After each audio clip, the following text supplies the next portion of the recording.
Maksud doktor tak cukup dengan keputusan yang dibuat oleh Mahkamah Tinggi Shah Alam?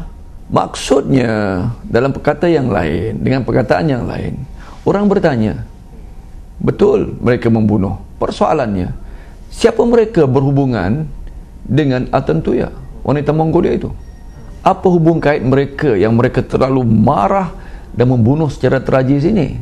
Tentunya ada pihak-pihak yang lain yang terlibat. Persoalannya siapa mereka?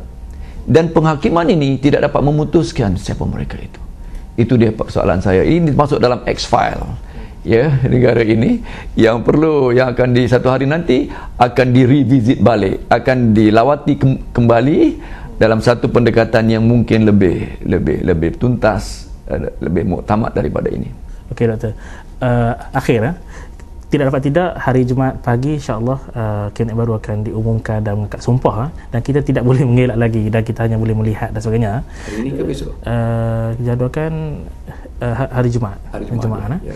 Okey, dengan beberapa persoalan yang doktor cuba kongsikan sebentar tadi, adakah Kabinet baru Najib ini mampu untuk melengkapkan politik baru yang dicita-citakan oleh rakyat Malaysia? Itu satu pengharapan dan juga satu teka-teki yang hanya masa akan menentukan. Tetapi sama ada mereka melengkapkan, mereka memenuhi pengharapan itu, bagi kami dalam Pakatan Rakyat tidak penting.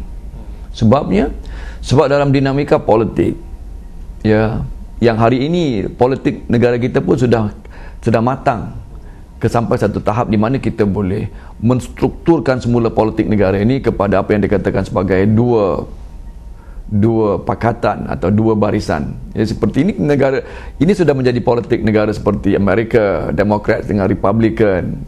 Di Australia pun begitu, di United Kingdom, Tory versus Conservative, Tory versus Labour atau Labour versus Conservative, ya. Jadi kita pun sudah begitu.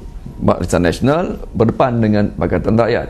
Dan Pakatan Rakyat adalah pada penghayatan dan keseluruhan komitmen kami adalah untuk menjana dan mereka cipta dan membawa, bukan hanya mereka cipta, membawa dalam amalan kami politik baru, dan politik baru yang bercirikan seperti mana yang telah saya syarahkan, ya, rakyat dimerekakan dengan maklumat, dibebas rule of law, ya, kedaulatan undang-undang itu, menolak segala bentuk akta-akta yang rimba, yang drakonian, ya. Ketiganya, memberikan, ya, ketelusan kepada rakyat dari segi urus takbir yang baik, ya. Keempatnya, satu masyarakat yang akan mendasari, ya, kebangunan sebuah negara bangsa berdasarkan hormat menghormati, li ta'arafu ini, dan bukannya berdasarkan toleransi seperti mana yang dibawa oleh BN dengan toleransi, bila sudah tak sampai kepada paras threshold, ya, yang tidak boleh tolerate, maka berlakulah amok seperti 69. Jadi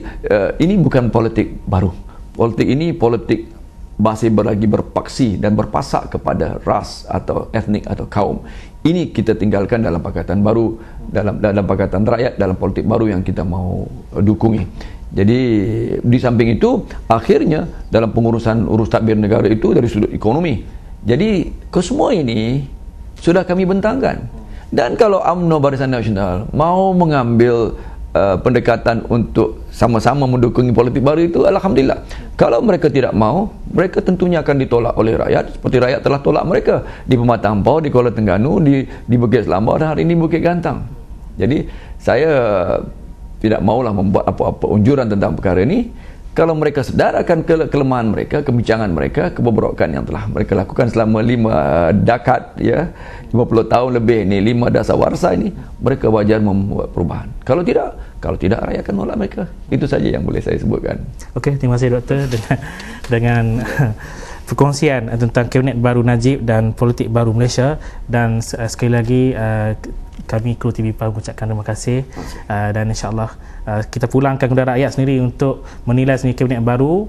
Kalau Pakatan Rakyat terus dengan memperkasakan politik baru, Kabinet Najib juga kita berharap agar dapat juga bersama-sama mewujudkan politik baru yang lebih baik dan lebih hormat, lebih budiman di Malaysia. Sehingga bertemu lagi. Assalamualaikum dan salam sejahtera.